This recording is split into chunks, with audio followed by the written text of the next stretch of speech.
Adik-adik, bagaimanakah proses penyempuhan logam berlangsung? Bisakah logam besi yang kita miliki, kita lapisi dengan logam emas?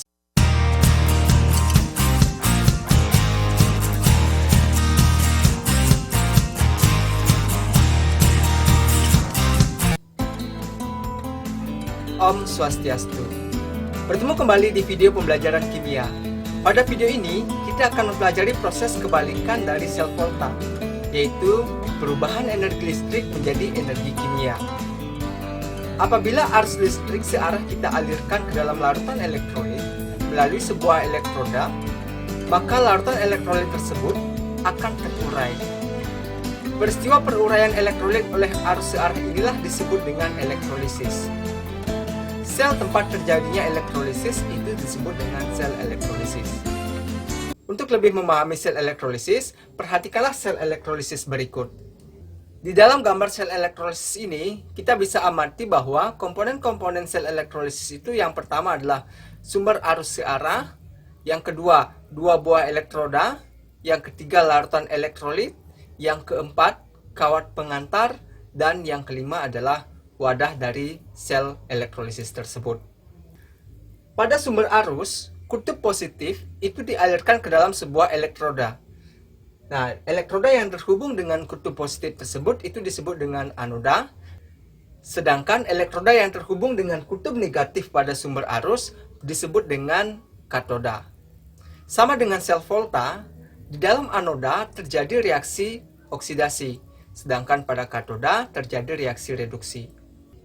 Namun, pada sel elektrolisis, muatan pada anoda itu bermuatan positif karena terhubung dengan kutub positif di sumber arus. Sedangkan katoda bermuatan negatif karena terhubung dengan kutub negatif di sumber arus. Nah, reaksi-reaksi apa saja yang terjadi pada katoda maupun anoda? Kita akan bahas satu persatu. Yang pertama adalah reaksi yang terjadi pada katoda.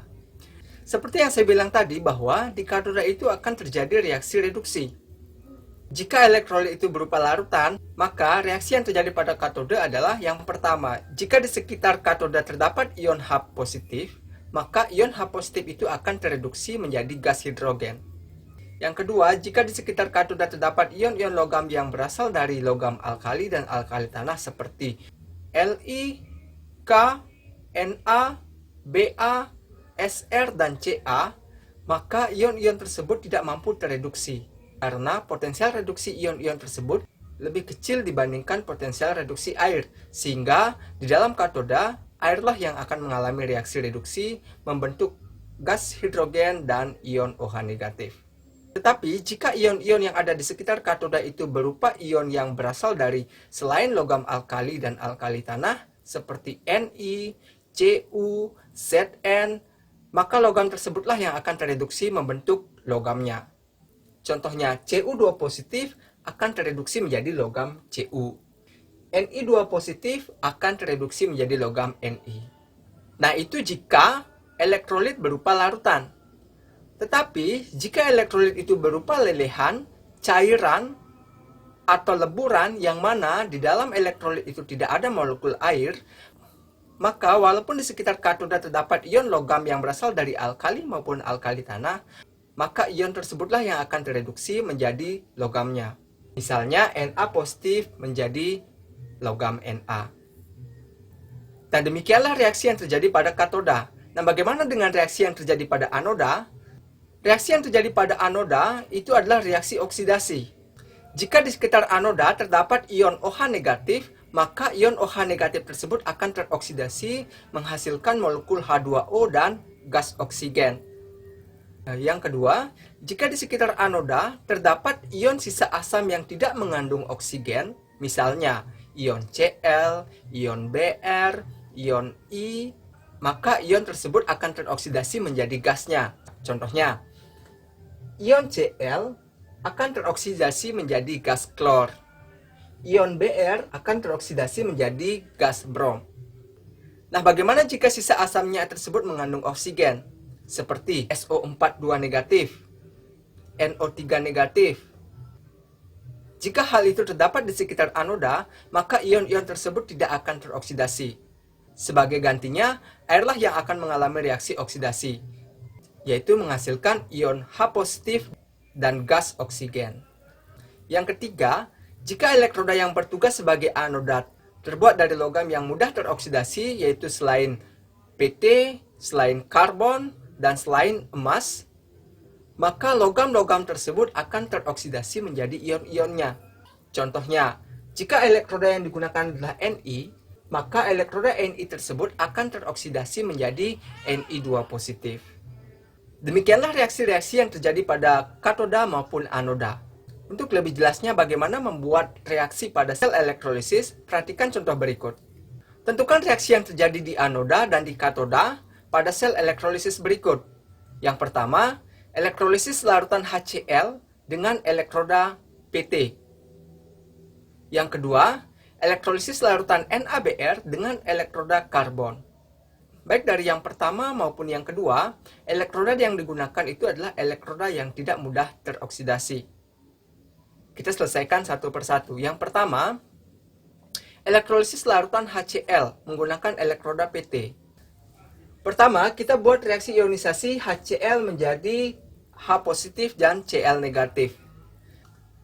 Ion H positif akan mengalami reaksi reduksi dan ion Cl negatif merupakan sisa asam yang tidak mengandung oksigen, maka ion Cl akan mengalami reaksi oksidasi.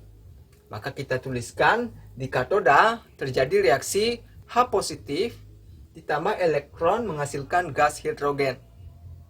Nah, kita setarakan di sebelah kiri tambahkan koefisien 2, sedangkan elektronnya kita tambahkan koefisien 2.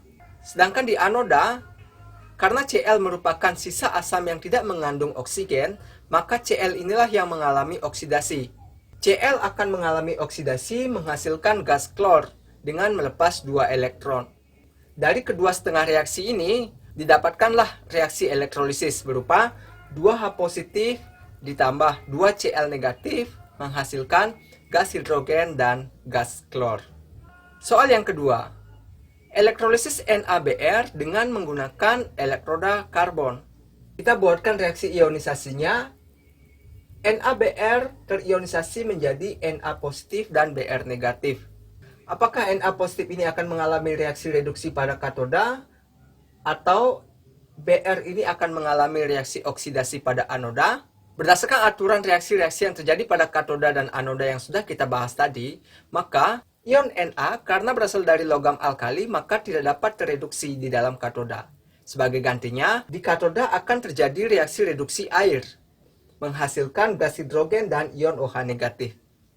Sedangkan di anoda, karena ion Br merupakan ion sisa asam yang tidak mengandung oksigen, maka Br ini akan mengalami oksidasi, menghasilkan gas brom. Maka reaksi yang terjadi di anoda adalah Br negatif menghasilkan Br2 ditambah 2 elektron.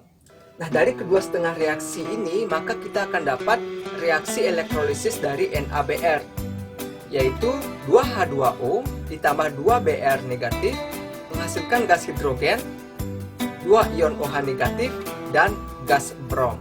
Demikianlah cara mengetahui reaksi yang terjadi pada anoda maupun katoda, sehingga kita bisa menentukan reaksi elektrolisis yang terjadi pada sebuah sel elektrolisis. Adik-adik, demikianlah video pembelajaran kita terkait dengan sel elektrolisis. Jika ada pertanyaan, silahkan kalian tuliskan pada kolom komentar. Dan terima kasih sudah menonton video ini. Saya ucapkan Om Santi, Santi, Santi, Om.